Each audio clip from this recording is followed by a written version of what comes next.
I am Caleb, and I am 32 years old. For over 5 grueling years, my own flesh and blood treated me like a permanent stain on our seemingly perfect family tree, all while I was quietly building a massive financial empire in the absolute shadows. While I was standing in the blistering sun, dressed in a cheap, neon yellow valet vest at my younger cousin's extravagant graduation party, humiliated and ordered around like a common servant, my parents and my aunt laughed at my expense. My cousin Julian stood next to his brand new silver Porsche and told a crowd of 80 wealthy guests that it was great to have a real degree, unlike some people who waste their lives on little online hobbies. They all laughed at me right to my face while I held their car keys. But there was one massive, life-altering secret they did not know. My little online hobby had just cleared $1.2 million in pure, liquid profit, and that shiny new Porsche Julian was leaning against was entirely leased with a crushing, borderline illegal interest rate. Now, they are the ones begging me for a lifeline to save them from complete financial ruin and public humiliation. Before I tell you exactly how I destroyed their golden boy illusion and exposed the ugly truth to everyone they tried to impress, please hit that like button if you firmly believe in absolute justice. And don't forget to let me know in the comments exactly where you are watching from today. Let's go back to where this unbelievable nightmare began. The late afternoon sun was beating down relentlessly on the perfectly manicured lawn of my Aunt Beatrice's sprawling suburban estate.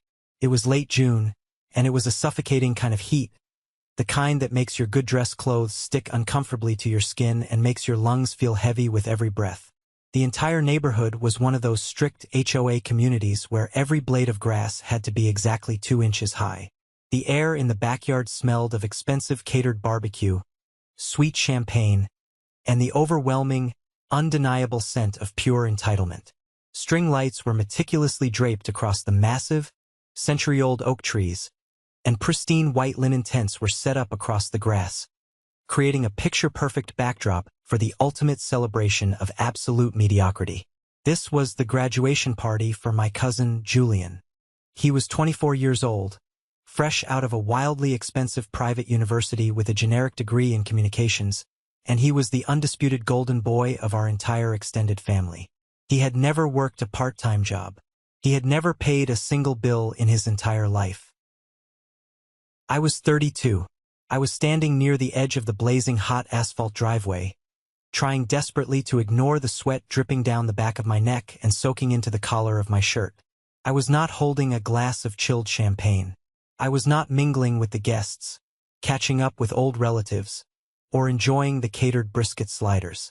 I was wearing a bright, obnoxious neon yellow vest over my clothes.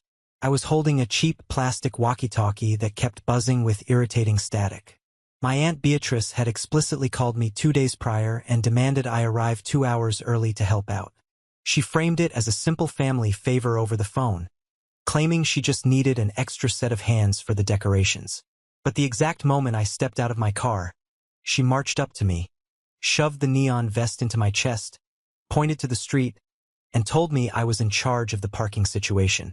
According to her, I had plenty of free time on my hands since my little internet thing was just a hobby that didn't require real working hours. I stood there on the hot pavement, watching my own relatives and my aunt's wealthy friends drive past me. Some of them waved dismissively, barely looking up from their glowing phone screens. Others rolled down their tinted windows just enough to blindly hand me their heavy key fobs without ever making eye contact. I parked their luxury sedans, their massive heavy-duty SUVs, and their sleek sports cars, carefully wedging them along the edges of the property and jogging back to the front gate so I wouldn't keep the next guest waiting. Every time I walked back up the long, steep driveway, my legs burning from the physical exertion, I could hear the booming, arrogant laughter echoing from the backyard. I could hear my own mother, Eleanor, projecting her voice over the crowd.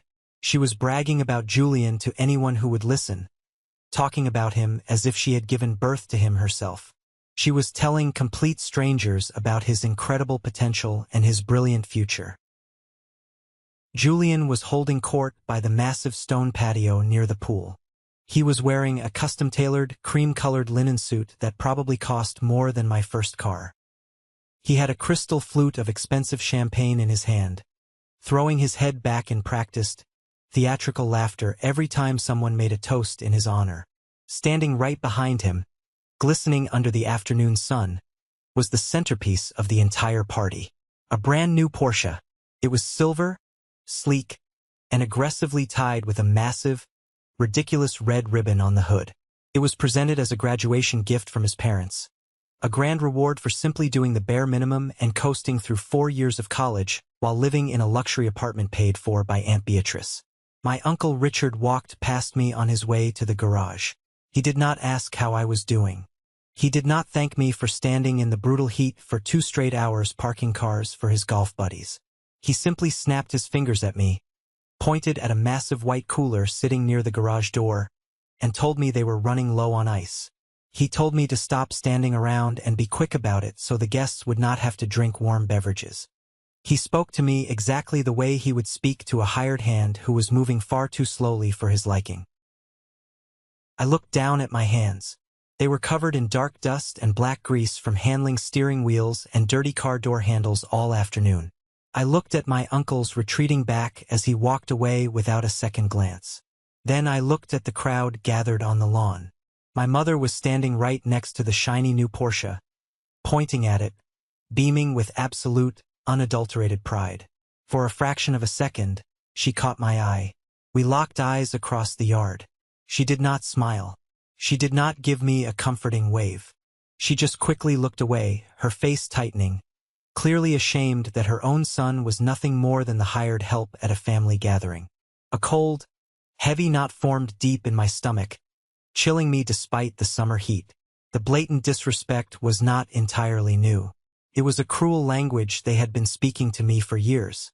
But seeing it manifest physically like this, seeing myself literally reduced to a servant in a neon vest while they raised their glasses to a guy who had never worked a hard day in his entire privileged life, pushed something deep inside my chest past the absolute breaking point. I gripped the heavy, freezing plastic bag of ice until my knuckles turned stark white. I dragged it across the grass, feeling the judgmental eyes of my relatives burning into my back. How did I end up here? How did a 32-year-old man allow his family to strip away his dignity piece by piece until nothing was left? I had spent years trying to earn my rightful place at their table, trying to prove my worth, only to be handed a walkie-talkie and pointed toward the driveway. To truly understand the sheer scale of the emotional betrayal and the absolute perfection of what I was about to do to them at this very party, we have to rewind the clock back 5 years. I thought the worst was behind me. I was so incredibly wrong. 5 years ago, my life looked entirely different to the outside world. I was working a stable, highly demanding corporate job at a logistics firm.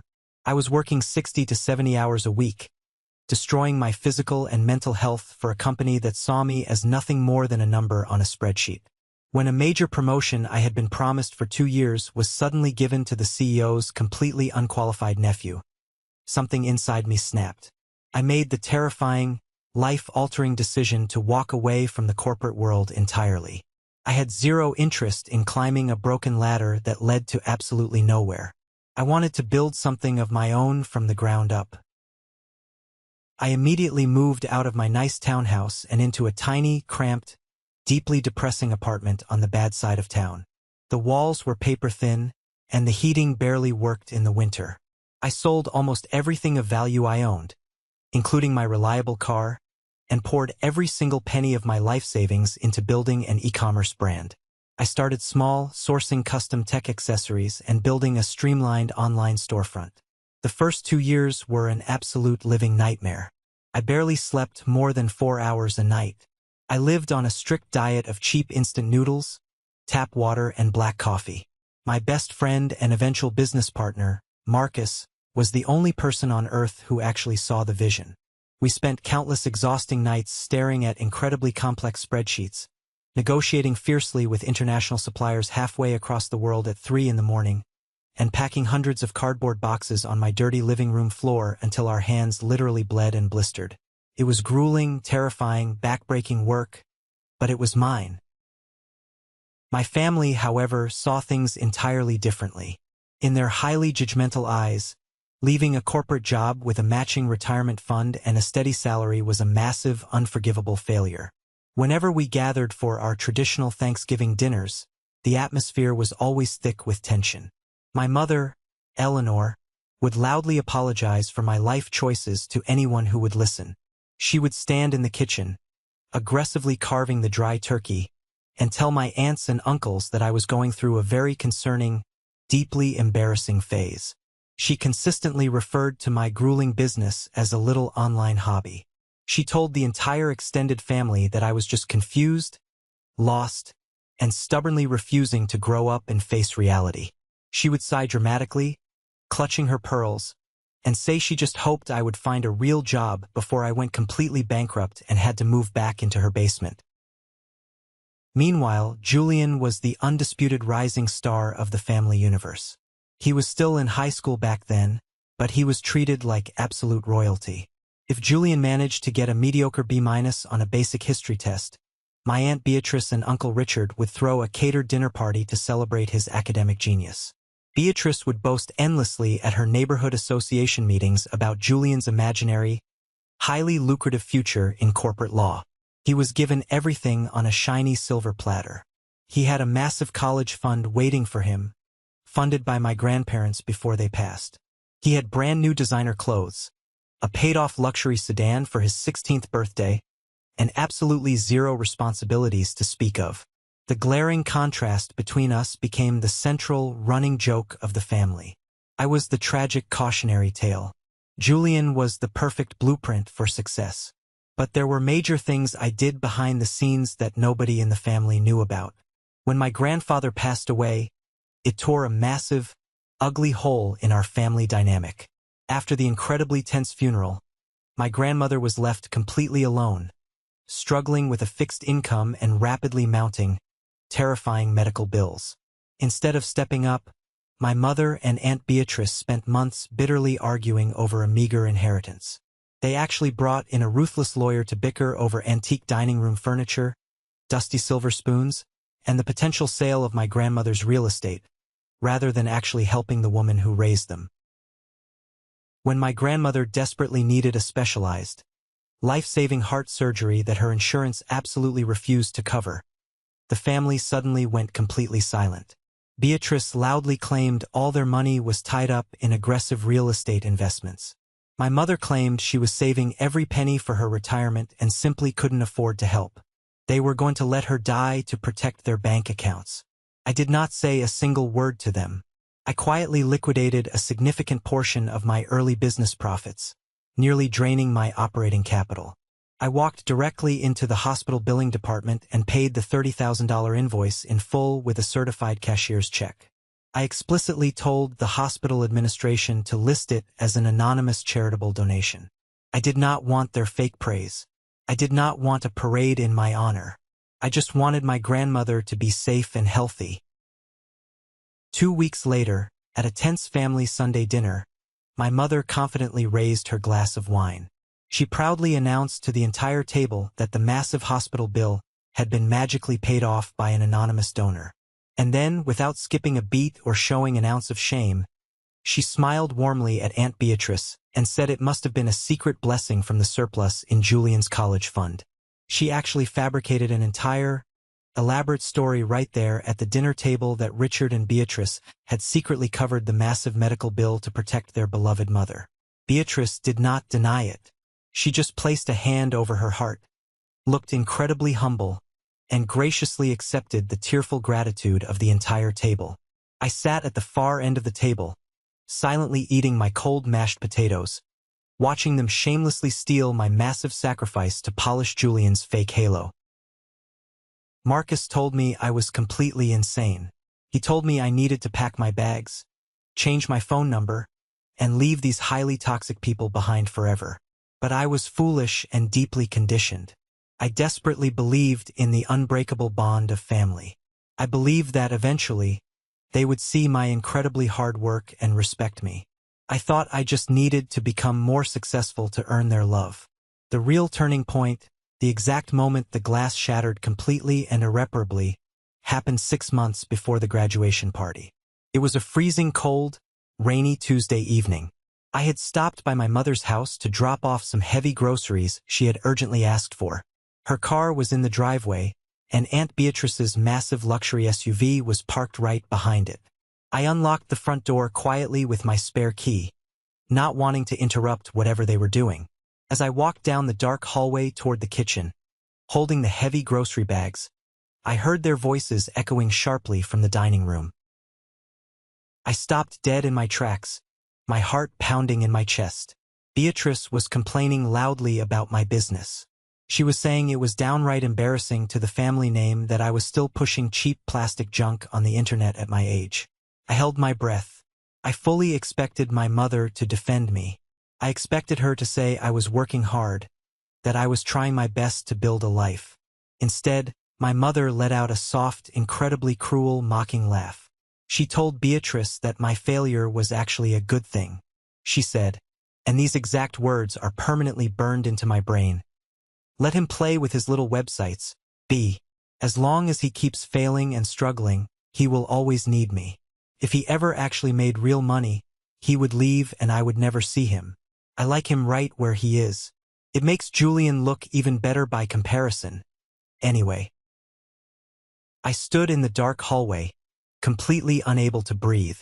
My own mother, the woman who was supposed to be my greatest advocate, my protector, was actively rooting for my total financial and emotional destruction.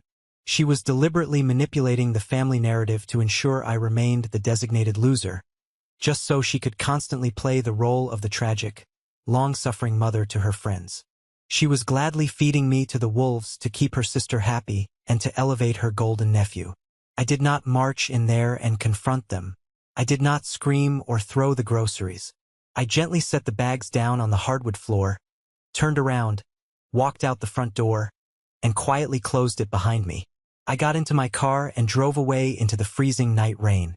I realized in that exact moment that my own mother was the chief architect of my absolute misery. I stopped seeking her approval that night. I stopped wishing for a supportive family that simply did not exist. I started plotting my permanent exit from their toxic web. And I focused entirely, ruthlessly, on building my empire. I thought the worst emotional pain was finally over. I was so incredibly wrong.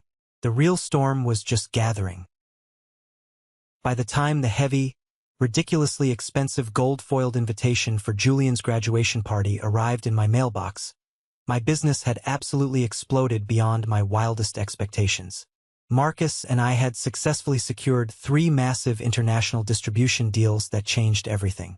We had completely moved out of my dingy apartment and leased a massive, state-of-the-art commercial warehouse facility on the edge of the city.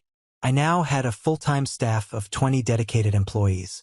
I had hired a ruthless, highly expensive corporate lawyer to completely restructure our LLC, set up holding companies, and aggressively protect my rapidly growing assets from any future liabilities or greedy relatives. My personal salary was drawing deep into the 6 figures, and the business itself was generating incredible, life-changing revenue month over month.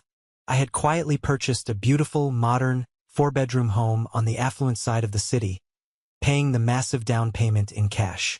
I did not tell a single member of my family any of this. I let them keep firmly believing I was still barely scraping by in a tiny, dangerous apartment, eating ramen noodles and constantly struggling to pay my basic electric bill. I wanted them to show me exactly who they were. Aunt Beatrice called me exactly 1 week before the graduation party. Her voice was dripping with that fake, sugary sweetness she only ever used when she wanted to deeply exploit someone. She excitedly told me it was going to be the absolute event of the season for the entire neighborhood. She practically screamed into the phone, aggressively name-dropping several local politicians, wealthy real estate developers, and prominent business owners who were attending to honor her perfect son. Then, without missing a beat, she casually dropped the hammer on me. "Caleb, honey, we are going to need you to come a little early on Saturday. The catering company we hired is terribly short-staffed, and we desperately need someone reliable to manage the parking situation out front.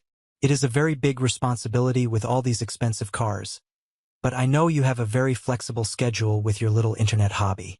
It will be a huge help to Julian on his big day. You owe it to the family."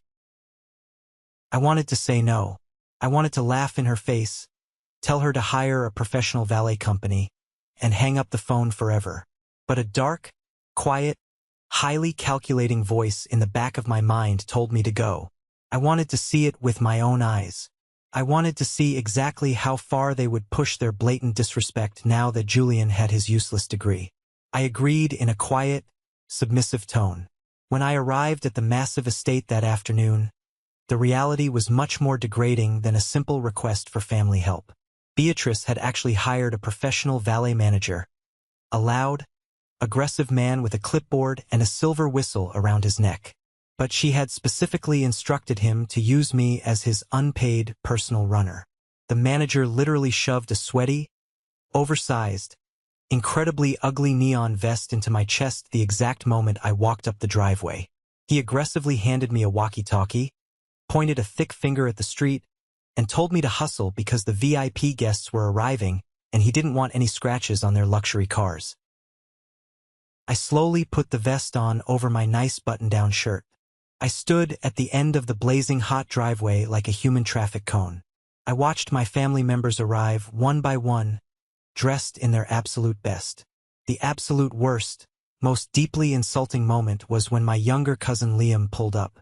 Liam was 3 years younger than me. 3 years ago, his life had completely imploded. He was facing a brutal, highly contentious custody battle and a horribly messy divorce.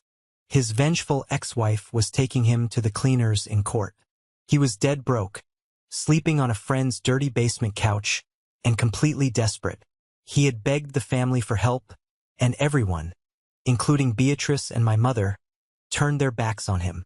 I had quietly transferred $5,000 of my own hard-earned money directly to his bank account to pay his aggressive lawyer so he would not lose access to his 2 young kids. He had promised me, with literal tears streaming down his face, to pay me back the moment he got on his feet. He never sent me a single dime. Liam pulled up to the graduation party in a shiny, brand-new heavy-duty truck. He rolled down the tinted window. He looked at me standing there sweating in the neon vest, looked down at my dusty dress shoes, and smirked. A real arrogant smirk. He did not say hello. He did not ask how I was doing. He did not say thank you for saving his entire life and his relationship with his children 3 years ago. He just tossed his heavy keyring violently out the window. The keys hit my chest hard and fell clattering onto the burning asphalt. He laughed a cruel laugh, explicitly told me not to scratch his expensive custom paint job, and walked up the driveway to join the wealthy party, leaving me to bend down and pick up his mess. I slowly picked up the keys. I got into the truck. I parked it perfectly. I swallowed the burning, acidic rage rising rapidly in my throat. I told myself to stay perfectly calm. The trap was already set. An hour later, the massive parking rush finally slowed down, and the valet manager told me I could take a quick 15-minute break. I walked up to the sprawling, noisy backyard. The party was in full swing. A massive, professionally printed banner hung across the wide patio reading, "Julian, a future leader." Dozens of waiters in crisp white shirts and black ties were carrying silver trays of expensive appetizers and crystal glasses of champagne. Then came the grand, highly anticipated reveal. Aunt Beatrice aggressively grabbed a microphone from the hired DJ booth and demanded everyone's absolute attention. She gave a tearful, highly dramatic speech about how incredibly hard Julian had worked, how he had overcome so many immense obstacles, which was entirely fictional, considering he had a highly paid private tutor for every single subject since middle school and a massive allowance. She pointed dramatically to the driveway. Uncle Richard proudly grabbed the corner of a massive silver tarp and ripped it off the vehicle parked near the garage. It was the silver Porsche. The wealthy crowd gasped loudly and erupted into deafening applause. Julian walked over, looking incredibly smug and thoroughly self-satisfied, and leaned against the expensive hood for dozens of photos. My mother was standing right in the front row, clapping so hard her hands were visibly red. I walked over to the crowded beverage table, desperate to get a simple glass of ice water. Standing right there next to the punch bowl was Chloe. Chloe was Julian's ex-girlfriend. They had broken up very messily 2 months ago, but she was invited purely because her wealthy parents were close business friends with Richard and Beatrice. Chloe looked at me in my vest, looked back at the crowd aggressively cheering for Julian, and rolled her eyes so hard I thought they might permanently get stuck in her head. She poured herself a very heavy, overflowing glass of red wine and leaned in incredibly close to me, smelling strongly of alcohol and expensive perfume. "They are absolutely, completely insane," she whispered harshly, shaking her head in utter disgust. "Do they actually think he is some kind of massive success?" I looked at her, genuinely confused by her tone. "What do you mean, Chloe? He just graduated from a top-tier school. They bought him a brand new Porsche. He must have a massive corporate job lined up in the city." Chloe let out a sharp, bitter, highly sarcastic laugh. "Bought it? Caleb, are you blind? That car is completely leased. And Richard didn't even put his own name on the financial paperwork because his credit is tied up. Julian leased it himself to look rich and powerful for his frat brothers. His credit cards are completely maxed out to the absolute limit. He is facing a potential lawsuit from a major creditor. He has aggressively failed 3 consecutive job interviews because he shows up late and acts like he owns the entire building.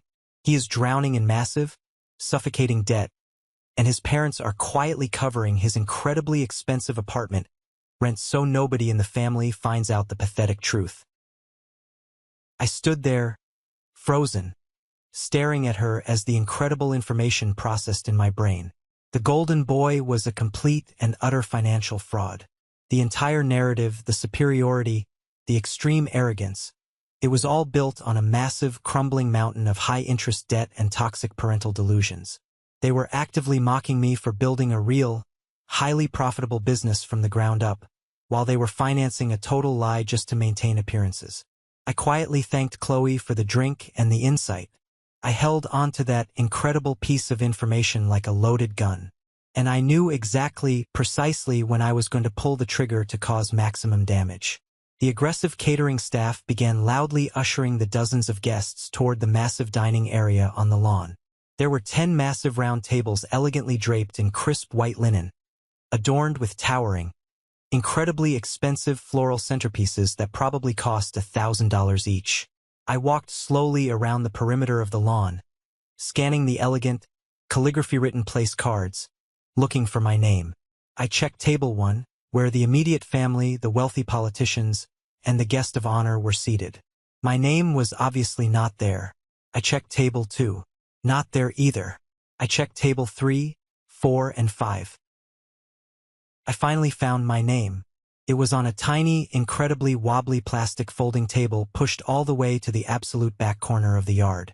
It was positioned directly next to the incredibly noisy industrial ice maker and a massive, foul-smelling stack of black trash bags waiting to be taken to the curb by the caterers.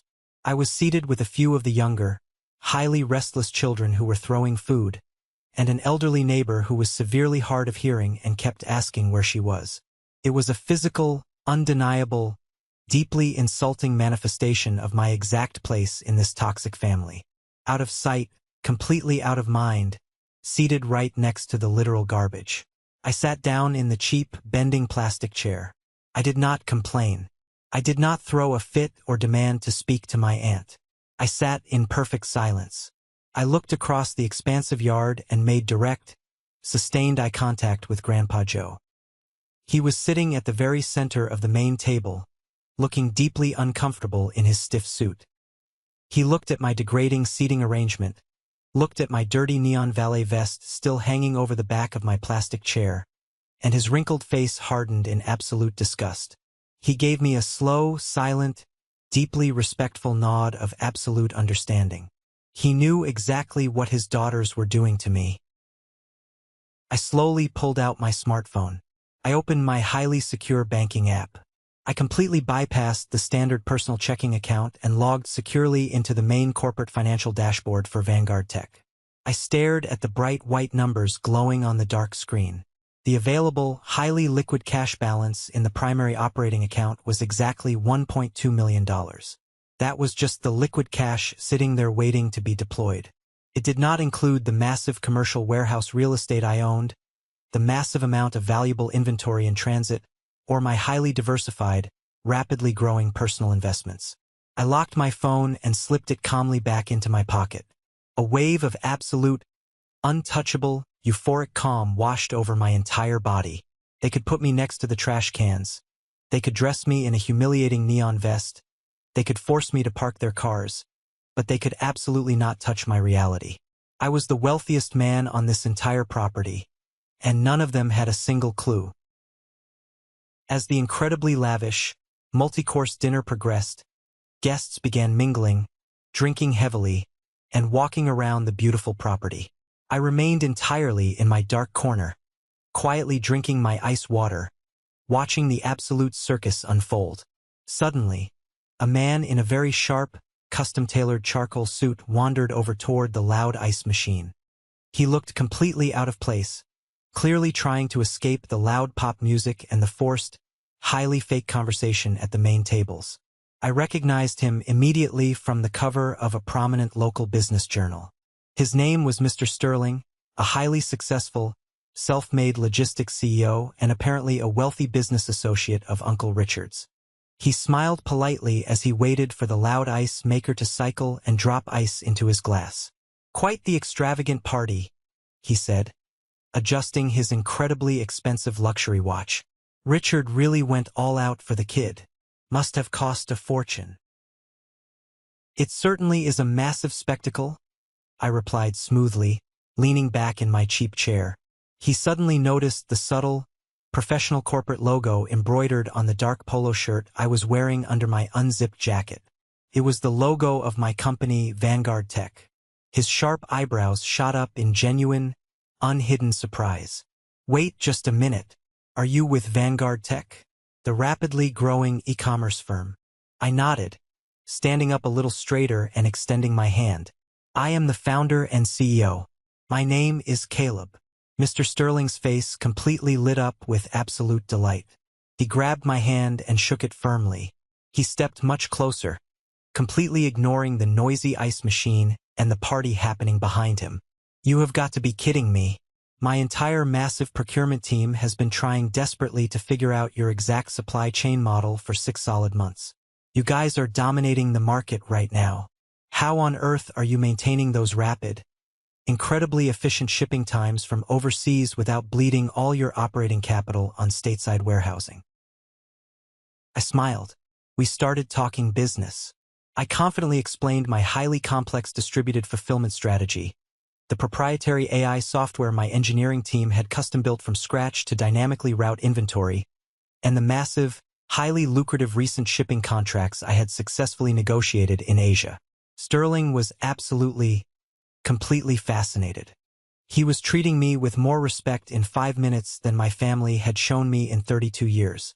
He pulled out a sleek, minimalist metal business card from his jacket pocket and was just about to hand it to me, asking to set up a formal lunch meeting, when Aunt Beatrice suddenly materialized out of nowhere like a complete nightmare. She rushed over in her high heels, her heavily makeup-covered face tight with absolute, unhinged panic. She clearly thought I was bothering a wealthy VIP guest, begging for a job, and ruining her perfect, highly curated party. "Oh, Mr. Sterling," Beatrice chirped loudly, aggressively stepping physically between the two of us and turning her back completely to me. "I am so incredibly sorry about this. Caleb can be very talkative and he simply doesn't know when to stop bothering important people. Please come back to the main table immediately." Julian was just telling a truly fascinating story about his highly competitive summer internship in Washington. She turned her head slightly, glaring at me over her shoulder with eyes full of pure, absolute venom. "Caleb, please go check if the valet manager needs you right now. The party is getting very busy, and we desperately need you out front doing your job." She was literally shooing me away like a stray, filthy dog sniffing around her expensive patio furniture. Mr. Sterling looked at Beatrice, completely baffled and highly offended by her blatant, aggressive rudeness.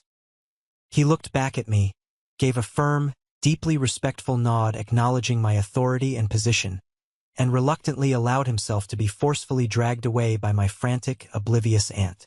I did not go back to the valet stand. I did not leave the yard. I stood my absolute ground right there on the grass, my heart pounding with pure adrenaline. 10 minutes later, the loud music suddenly faded out completely. The massive crowd murmured and quickly settled down into their expensive seats. Julian stood up slowly from the center table, smoothing down his expensive linen jacket. He unbuttoned it with a practiced, arrogant flourish, grabbed a wireless microphone from the hired DJ, and walked confidently to the very front of the massive stone patio. He tapped the microphone twice with his finger. The sharp, piercing electronic feedback echoed loudly across the entire manicured lawn, demanding absolute silence. The golden boy was about to give his grand, highly rehearsed graduation speech. He truly thought he was about to permanently cement his legacy as the absolute pride of the family. He had absolutely no idea he was standing blindly at the edge of a massive cliff, and I was about to gladly, forcefully push him over the edge in front of everyone he ever wanted to impress. The entire backyard fell into a hushed, reverent silence as Julian stood at the center of the massive stone patio. The string lights above him cast a warm, golden glow on his expensive linen suit. He held the wireless microphone with the casual confidence of a man who firmly believed the entire world revolved around him. He looked out over the crowd of 80 wealthy guests, his family members, and the hired catering staff. He smiled that signature, arrogant smile that Aunt Beatrice had spent 24 years cultivating. I remained seated at my tiny, wobbly folding table next to the industrial ice maker, completely hidden in the dark corner of the yard. I kept my neon yellow valet vest draped over the back of my cheap plastic chair. I crossed my arms and watched the spectacle unfold. Julian cleared his throat, leaning slightly into the microphone. Thank you. Thank you all so incredibly much for being here today to celebrate this milestone. You know, looking out at all of you, I am just overwhelmed with profound gratitude. He paused, placing a hand dramatically over his heart. It was a perfectly rehearsed gesture. Growing up in this family, surrounded by such incredible examples of success, I always knew I had massive shoes to fill. My parents, Richard and Beatrice, gave me the ultimate foundation. They taught me the true value of hard work, dedication, and the importance of an elite education. Aunt Beatrice dabbed at her dry eyes with a monogrammed napkin. Uncle Richard puffed out his chest, looking incredibly proud. Julian continued, his voice dripping with condescension. In today's fast-paced world, it is so incredibly easy to get distracted. It is so easy to look for shortcuts, to avoid putting in the real, grueling work required to build a legacy. We see it all the time, don't we? He let out a soft, mocking chuckle, looking directly toward the area where the younger cousins were seated. People trying to find easy money, avoiding the traditional path, wasting their absolute prime years on little online hobbies, hoping to strike it rich without a real degree or a real foundation. The silence in the yard shifted. It was no longer reverent. It was tense. Julian's eyes scanned the crowd and, for a brief, intentional second, they locked directly onto the dark corner where I was sitting. He knew exactly what he was doing. But a real degree, Julian projected his voice louder, holding up his expensive champagne flute. A degree from a prestigious university, that means something. It signifies discipline. It signifies true intellect. It opens the doors to actual, meaningful careers, not just virtual storefronts selling cheap junk from a cramped apartment. Some of us actually put in the 4 years of grueling work to earn a place at the adult table. Sorry, but I am absolutely not sorry for saying it. He smiled brightly, raising his glass higher. To real education, real jobs, and a very bright future. The reaction was immediate and absolutely sickening. The crowd erupted into loud, genuine laughter. It wasn't polite chuckling. It was deep, mocking laughter. I watched my cousin Liam throw his head back and laugh loudly, slapping the table. I watched Uncle Richard snort and shake his head in amusement. But the absolute worst part, the knife that twisted deepest in my gut, was watching my own mother. Eleanor put her hand over her mouth, her shoulders shaking as she tried to contain her laughter. She looked across the yard, her eyes briefly meeting mine again, and she gave me a tight, incredibly ashamed smile, as if she had been caught doing something naughty but simply couldn't help herself. They were laughing at me, publicly, in front of politicians, wealthy business owners, and complete strangers. They had stripped me of my dignity, dressed me like a servant, seated me next to the garbage, and now they were using my life as the punchline to elevate their fraudulent golden boy. I did not feel anger anymore. The burning rage I had felt earlier in the driveway completely evaporated. It was instantly replaced by a cold, sharp, absolutely terrifying clarity. The kind of clarity that only comes when you finally realize you have absolutely nothing left to lose and owe these people absolutely nothing. I slowly stood up from my cheap plastic chair. I did not rush. I brushed a piece of lint off my dark polo shirt. I walked out from the dark corner of the yard, stepping onto the perfectly manicured grass, and made my way straight down the center aisle between the massive, expensive dining tables. The laughter began to die down as people noticed me walking forward. The wealthy guests looked confused. They probably thought the valet was coming up to make an announcement about a parked car. Aunt Beatrice's smile instantly vanished, replaced by a look of sheer, unadulterated panic. She started waving her hands frantically, trying to silently shoo me back into the shadows. My mother's eyes widened in horror. I ignored all of them. I kept my eyes locked entirely on Julian. I walked right up to the front of the massive stone patio. Julian lowered the microphone, his arrogant smile freezing on his face. He clearly did not expect me to actually respond. He thought I was the broken, submissive dog they had beaten down for years. "Hey, Julian," I said. My voice was completely calm, incredibly clear, and loud enough that the first 3 rows of tables could hear every single word without a microphone. Julian blinked, looking highly uncomfortable. "Caleb, what are you doing?" "I am in the middle of a speech." I smiled. A genuine, relaxed smile. "I know. I just wanted to come up here and personally congratulate you. It really must feel absolutely incredible knowing that your prestigious degree got you to this exact moment. And it is truly awesome that your parents support you so aggressively." Julian puffed his chest out slightly, thinking I was actually backing down and submitting to him in front of the crowd. Yeah, thanks. Hard work pays off." I took a slow, deliberate step closer to him. The entire yard was dead silent now. You could hear the wind rustling through the massive oak trees. "It really does," I said, raising my voice just a fraction so the people at the back tables could hear me.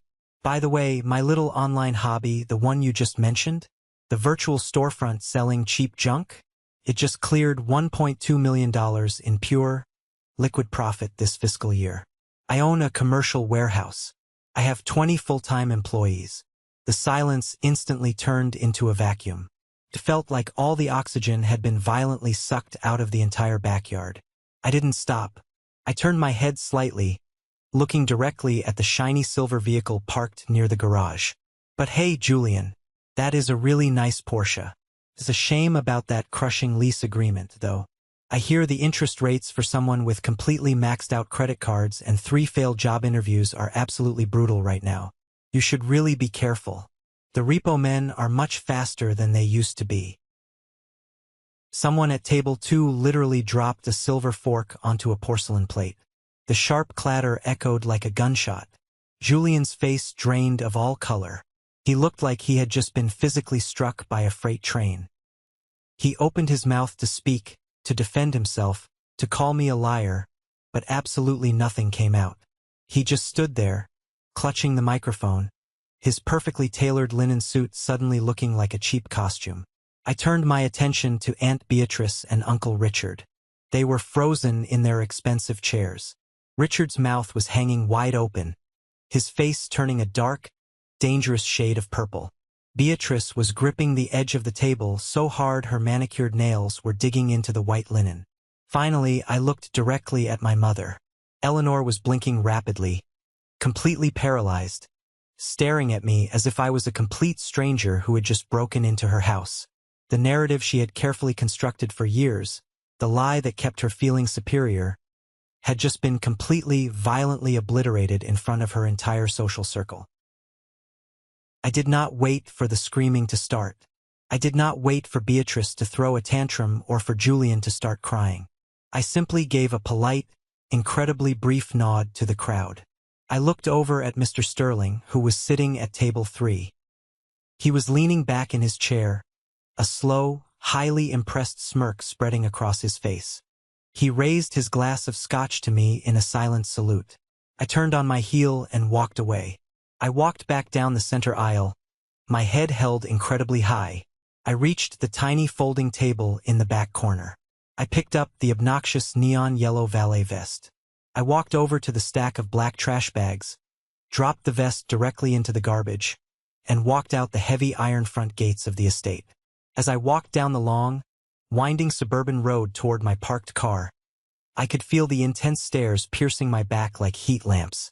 The absolute chaos erupted behind me. I heard Beatrice shriek my name. I heard loud, overlapping voices. But I did not turn around. I did not need to.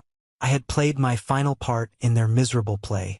I had dropped a massive bomb on their fragile glass house, and I had absolutely no intention of sticking around to clean up the shattered glass. When I finally got into my car and closed the heavy door, shutting out the noise of the neighborhood, I let out a massive, shuddering breath. For the first time in 32 years, the crushing weight of their expectations, their judgment, and their toxic cruelty was completely gone. I started the engine and drove back to my actual life. Let's pause for a moment. Thank you for staying with me this far, you're truly amazing. Please help me by liking the video and commenting the number 1 below so I know you've been here with me until this point. This not only helps more people discover this story, but also lets me know that my experiences mean something to someone. Your support is the greatest motivation for me to keep sharing the rest of this journey. The aftermath of the graduation party did not happen all at once.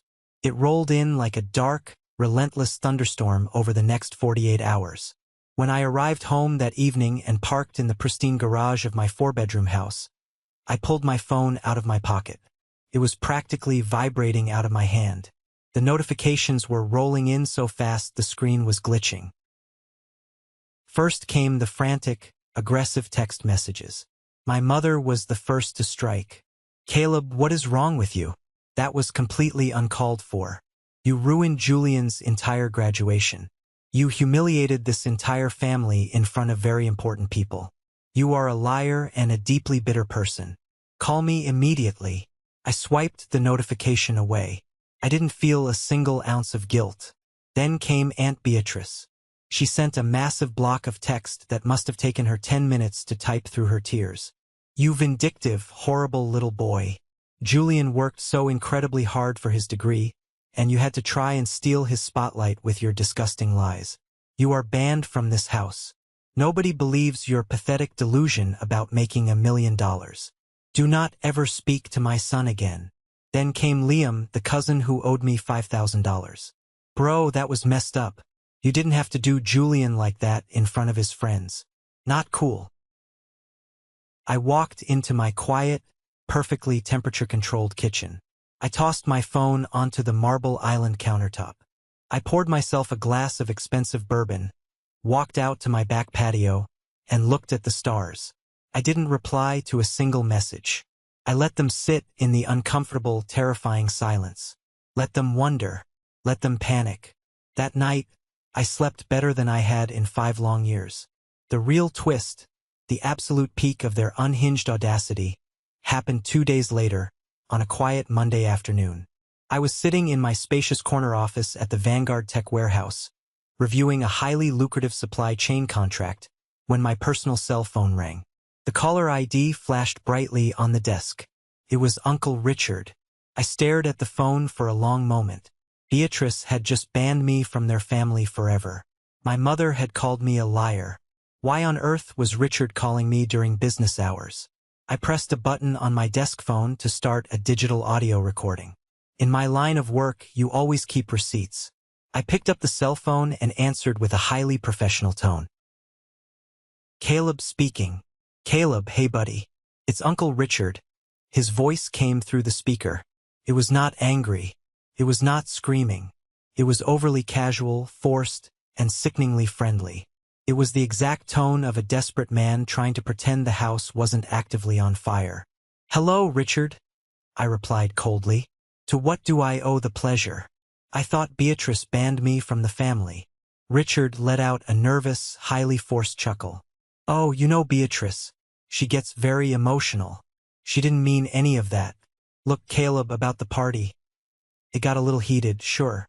Julian had a few too many drinks, he made a bad joke, and you fired back.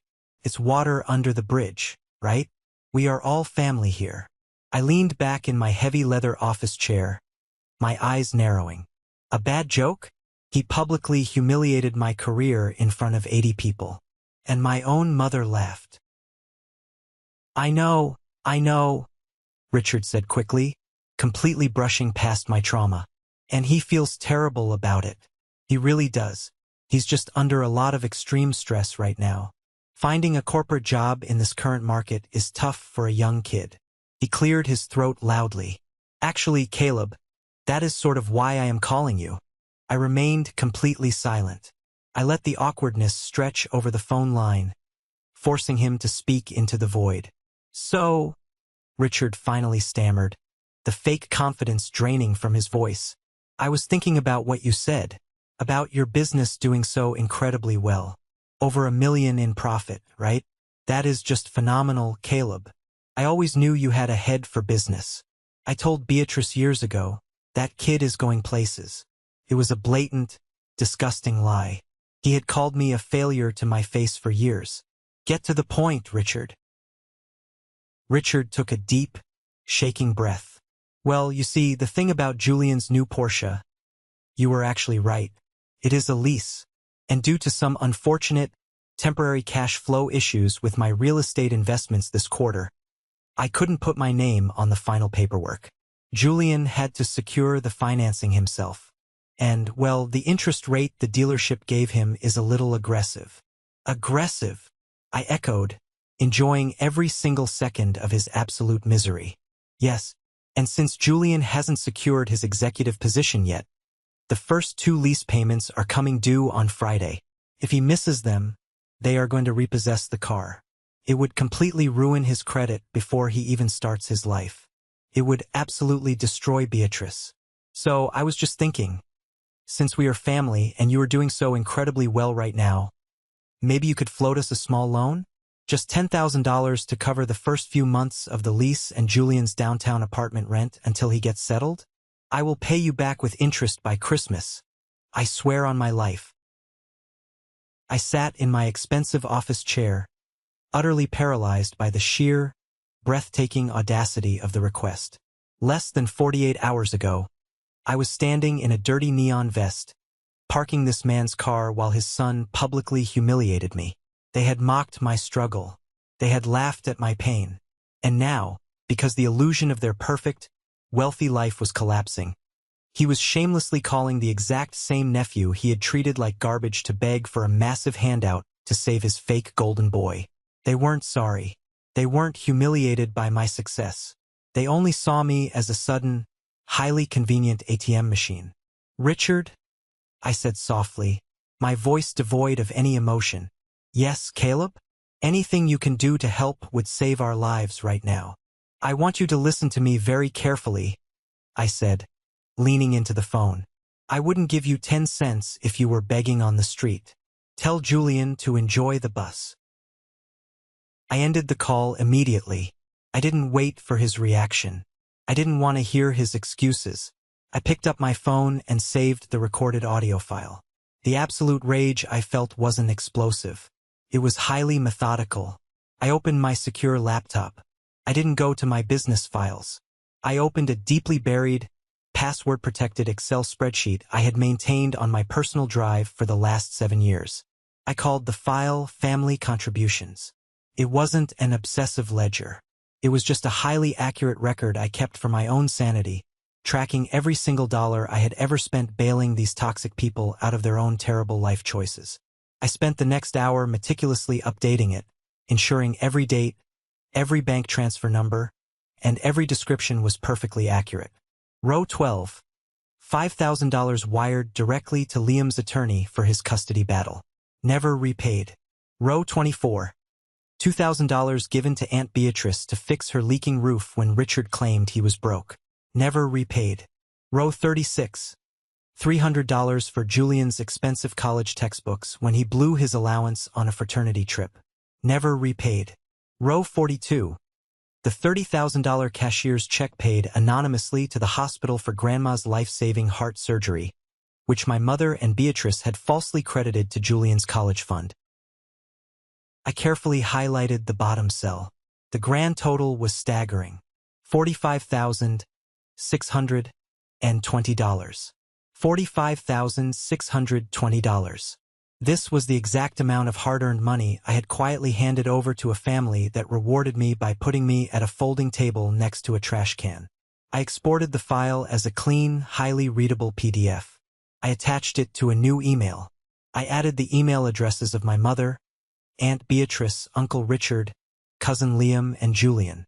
In the subject line, I simply wrote, "The bank is permanently closed." In the body of the email, I wrote exactly 2 sentences. "You spent years mocking my business while secretly spending the money it generated. Attached is the exact cost of my forced exit from this family." I hit send. I closed my laptop. The real fallout was finally about to begin, and I was going to watch their entire world burn from the absolute safety of my corporate office. The silence that followed the email was completely deafening. I imagined the absolute panic erupting in their respective homes as they opened the PDF and saw the meticulously documented evidence of their own massive hypocrisy. I imagined my mother staring at the $30,000 hospital line item, realizing I had known her disgusting secret all along. No one texted. No one called. They were absolutely trapped by their own undeniable greed, and they knew it.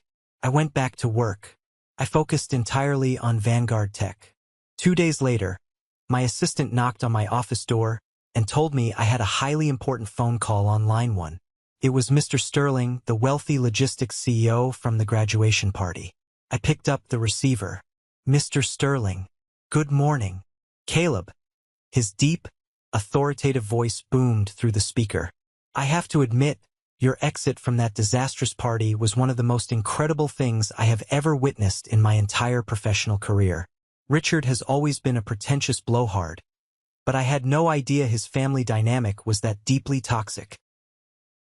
I chuckled softly. "It was a long time coming, sir." "Well, you handled yourself like a true executive," Sterling said. "And more importantly, I had my chief analysts run a deep dive on Vanguard Tech's public shipping metrics over the weekend. You weren't exaggerating. Your supply chain routing is absolutely brilliant. I want to set up a formal meeting this Thursday. I have a massive international distribution contract sitting on my desk, and I want Vanguard to handle the stateside logistics." We set the meeting. When I hung up the phone, I looked out the massive window of my office at my bustling warehouse floor. I had spent years desperately craving validation from my deeply flawed mother and my arrogant aunt. But true validation didn't come from toxic bloodlines. It came from the massive empire I had built with my own 2 hands, recognized by men who actually understood the true value of hard work. While my professional life was skyrocketing to new heights, Julian's completely fake world was rapidly collapsing into dust. Later that same week, I received a completely unexpected text message. It wasn't angry. It wasn't demanding money. It was from Julian. "Hey Caleb, I saw the email. I know you hate me right now, and you have every right to. I am so incredibly messed up. Can we please just get a coffee? No parents. Just us. I need to talk to someone who actually understands reality." I stared at the glowing screen for a long time. The power dynamic had completely, irreversibly shifted. For years, Julian had looked down on me from his artificial pedestal. Now he was at rock bottom, reaching up from the dirt. A part of me wanted to leave him on read and never speak to him again. But another part of me, the part that remembered how much pressure Aunt Beatrice had relentlessly forced onto his shoulders since childhood, was genuinely curious. I agreed to meet him at a small, quiet coffee shop located far away from his parents' affluent neighborhood. When I arrived on Saturday morning, it was raining heavily. I bought a simple black coffee and sat in a booth near the back. 10 minutes later, Julian walked in. The transformation was absolutely shocking. He wasn't wearing an expensive, custom-tailored linen suit. He was wearing a faded gray hoodie, simple jeans, and old sneakers. He looked completely exhausted. The arrogant, untouchable golden boy glow was entirely gone. He had dark, heavy bags under his bloodshot eyes, and his shoulders were slumped in total defeat. He sat down across from me. He didn't order anything. He just stared at his trembling hands resting on the wooden table. "Thank you for coming," Julian finally said, his voice quiet and completely broken. "I really didn't think you would show up." "I almost didn't," I replied flatly, taking a sip of my coffee. "What do you want, Julian? If this is another pathetic attempt to beg for lease money, you can leave right now." Julian shook his head rapidly. No, I swear to God. I don't want your money. I saw the spreadsheet you sent. I had absolutely no idea you paid for Grandma's surgery. My mom, she literally told the entire family it was from my college fund. She lied to my face. Your parents lie about a lot of things, I said coldly, including your incredible success. Julian let out a harsh, deeply bitter laugh that sounded more like a sob. My success is a complete, total joke. The Porsche is gone, Caleb. The dealership sent a repo truck yesterday morning. The neighbors saw the whole thing. My dad was screaming in the driveway. It was humiliating. He looked up at me, his eyes shining with unshed tears. I am drowning. I am 24 years old and I am $70,000 in debt. I failed every single job interview because I don't actually know how to do anything. My parents spent my entire life telling me I was a genius, telling me I deserved the corner office just for existing. They never actually taught me how to work. And when I tried to tell them I was struggling, my mom told me to just lease the car and fake it until I made it. She said looking rich was more important than actually being rich. I sat in silence, letting his heavy words settle between us. I didn't feel the intense, burning hatred anymore. I just felt a profound, overwhelming sense of pity. Julian wasn't a mastermind. He was a deeply damaged product of my aunt's toxic narcissism. He had been a prop in her play his entire life. The joke I made at the party, Julian whispered, wiping his eyes, mocking your online business. It wasn't even about you, Caleb. I was just so incredibly jealous. You actually built something real. You found your purpose. I was just standing there next to a car I didn't own, terrified that everyone was going to figure out I was a complete fraud. They know now, I said softly. I know, Julian replied, taking a deep, shaky breath. And that is exactly why I asked you here today. I am not asking for your forgiveness. I don't deserve it. But I need to do something to stop the cycle.